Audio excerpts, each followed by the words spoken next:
बोलो शिव पुराण की जय। रुद्र संहिता तृतीय खंड। देवताओं का भगवान शिव से पार्वती के साथ विवाह करने का अनुरोध, भगवान का विवाह के दोष बताकर अस्वीकार करना तथा उनके पुनः प्रार्थना करने पर स्वीकार कर लेना। ब्रह्मा जी कहते हैं, नारद, देवताओं ने वहां पहुंचकर भगवान रुद्र को प्रणाम करके उनकी स्तुति की। तब नंदिकेश्वर ने भगवान शिव से उनकी दीन बंधुता एवं भक्त वत्सलता की प्रशंसा करते हुए कहा, प्रभो, देवता और मुनि संकट में पड़कर आपकी शरण में आए हैं। सर्वेश्वर, आप उनका उद्धार करें। दयालु नंदी के इस प्रकार सूचित करने पर भगवान शंभु धीरे धीरे आंखें खोलकर ध्यान से उपरत हुए समाधि से विरत हो परम ज्ञानी परमात्मा एवं ईश्वर शंभु ने समस्त देवताओं के से इस प्रकार कहा। शंभु बोले, श्री विष्णु और ब्रह्मा आदि देवेश्वरों, तुम सब लोग मेरे समीप कैसे आए? तुम अपने आने का जो भी कारण हो वह शीघ्र बताओ। भगवान शंकर का यह वचन सुनकर सब देवता प्रसन्न हो कारण बताने के लिए भगवान विष्णु के मुंह की ओर देखने लगे। तब शिव के महान भक्त एवं देवताओं के हितकारी श्री विष्णु मेरे बताए हुए देवताओं के महत्तर कार्य को सूचित करने लगे। उन्होंने कहा, शंभु, तारकासुर ने देवताओं को अत्यंत अद्भुत एवं महान कष्ट प्रदान किया है। यही बताने के लिए सब देवता यहाँ आए हैं। भगवान, आपके औरस पुत्र से ही तारक दैत्य मारा जा सकेगा और किसी प्रकार से नहीं। मेरा यह कथन सर्वथा सत्य है। महादेव, इस प्रकार विचार करके आप कृपा करें। आपको नमस्कार है। स्वामिन, तारकासुर के द्वारा उपस्थित किए गए इस कष्ट से आप देवताओं का उद्धार कीजिए। देव शंभु, आप दाहिने हाथ से गिरिजा का पानी ग्रहण करें। गिरिराज हिमवान के द्वारा दी हुई महानुभावा पार्वती को पानी ग्रहण के द्वारा ही अनुग्रहित कीजिए। श्री विष्णु का यह वचन सुनकर योग परायण भगवान शिव ने उन सबको उत्तम गति का दर्शन कराते हुए इस प्रकार कहा, देवताओं, ज्यों ही मैंने सर्वांग सुंदरी गिरिजा देवी को स्वीकार किया, त्यों ही समस्त सुरेश्वर तथा ऋषि मुनि सकाम हो जाएंगे। फिर तो वे परमार्थ पथ पर चलने में समर्थ न हो सकेंगे। दुर्गा अपने पाणी ग्रहण मात्र से ही कामदेव को जीवित कर देगी। विष्णु, मैंने कामदेव को जलाकर देवताओं का बहुत बड़ा कार्य सिद्ध किया है। आज से सब लोग मेरे साथ सुनिश्चित रूप से निष्काम होकर रहें। देवताओं, जैसे मैं हूँ उसी तरह तुम सब लोग पृथक पृथक रहकर कोई विशेष प्रयत्न किए बिना ही अत्यंत दुष्कर एवं उत्तम तपस्या कर सकोगे। अब उस मदन के न होने पर तुम सब देवता समाधि के द्वारा परमानंद का अनुभव करते हुए निर्विकार हो जाओ, क्योंकि काम नरक की ही प्राप्ति कराने वाला है। काम से क्रोध होता है, क्रोध से मोह होता है और मोह से तपस्या नष्ट होती है। अतः तुम सभी देवताओं को काम और क्रोध का परित्याग कर देना चाहिए। मेरे इस कथन को कभी अन्यथा नहीं मानना चाहिए। ब्रह्मा जी कहते हैं, नारद, वृषभ के चिन्ह के युक्त ध्वजा धारण करने वाले भगवान महादेव ने इस प्रकार की बातें सुनाकर ब्रह्मा विष्णु देवताओं तथा मुनियों का निष्काम धर्म का उपदेश दिया। तदंतर भगवान शंभु पुनः ध्यान लगाकर चुप हो गए और पहले की ही भांति पार्षदों से घिरे हुए सुस्थिर भाव से बैठ गए। वे अपने मन में ही स्वयं आत्मस्वरूप निरंजन, निराभास, निर्विकार, निरामय, परात्पर, नित्य, ममता रहित, निरवग्रह, शब्दातीत, निर्गुण, ज्ञानगम्य एवं प्रकृति से पर परमात्मा का चिंतन करने लगे। इस प्रकार परम स्वरूप का चिंतन करते हुए वे ध्यान में स्थित हो गए। बहुत से प्राणियों की सृष्टि करने वाले भगवान शिव ध्यान करते करते ही परमानंद में निमग्न हो गए। श्री हरि एवं इंद्र आदि देवताओं ने जब परमेश्वर शिव को ध्यान मग्न देखा, तब उन्होंने नंदी की सम्मति ली। नंदी ने पुनः दीन भाव से स्तुति करने के लिए कहा। उनकी इस सम्मति के द्वारा देवता स्तुति करने लगे। वे बोले, देवदेव महादेव, करुणा सागर प्रभु, हम आपकी शरण में आए हैं। आप महान क्लेश से हमारा उद्धार कीजिए।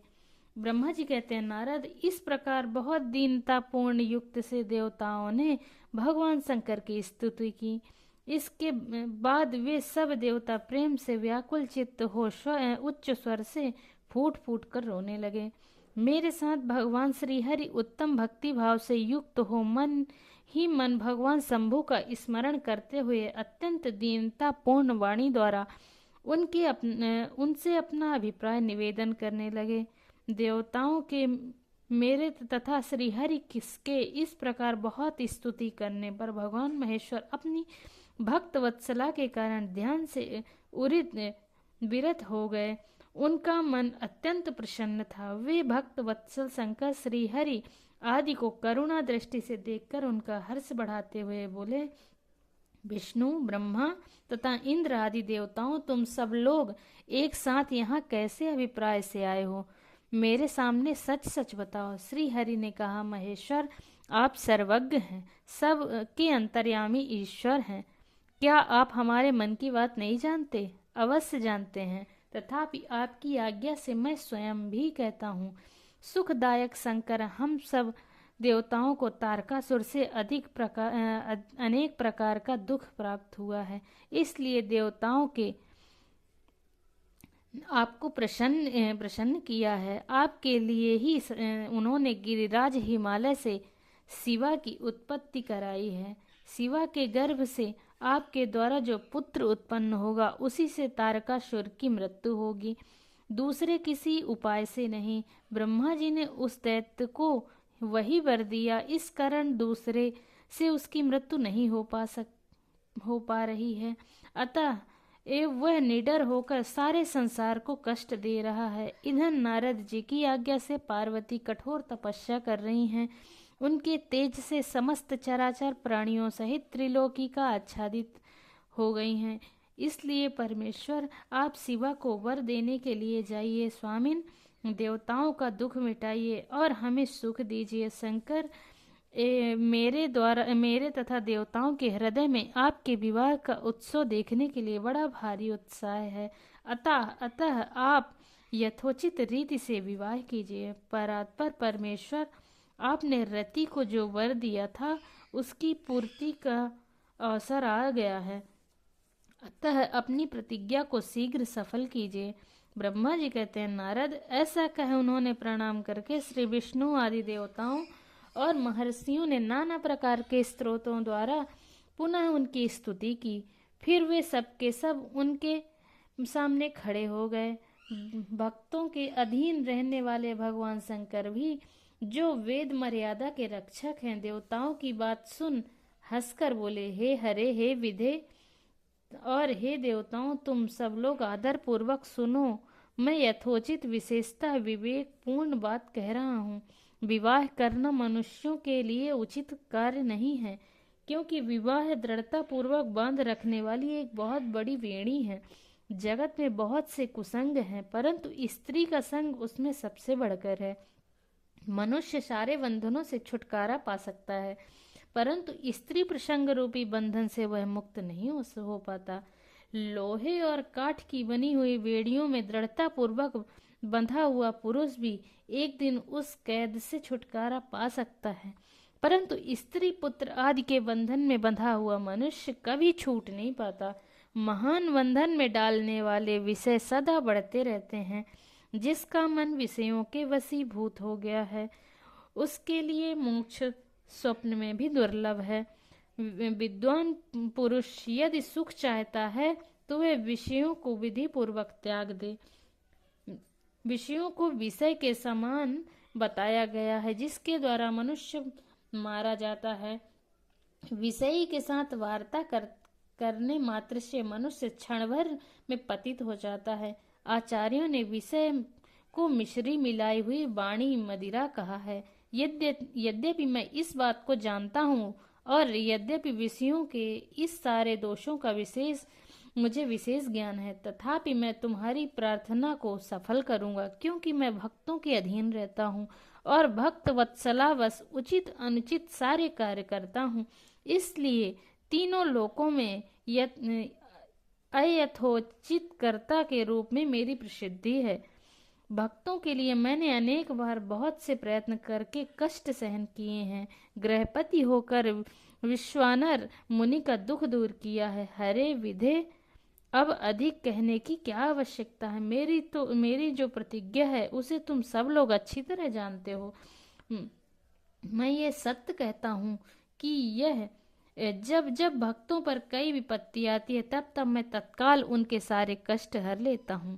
तारकासुर से तुम सब लोगों को जो दुख प्राप्त हुआ है उसे मैं जानता हूँ, उसका हरण करूंगा। यह भी सत्य सत्य बता रहा हूँ। यद्यपि मेरे मन में विवाह करने की कोई रुचि नहीं है, तथापि मैं पुत्रोत्पादन के लिए गिरिजा के साथ विवाह करूंगा।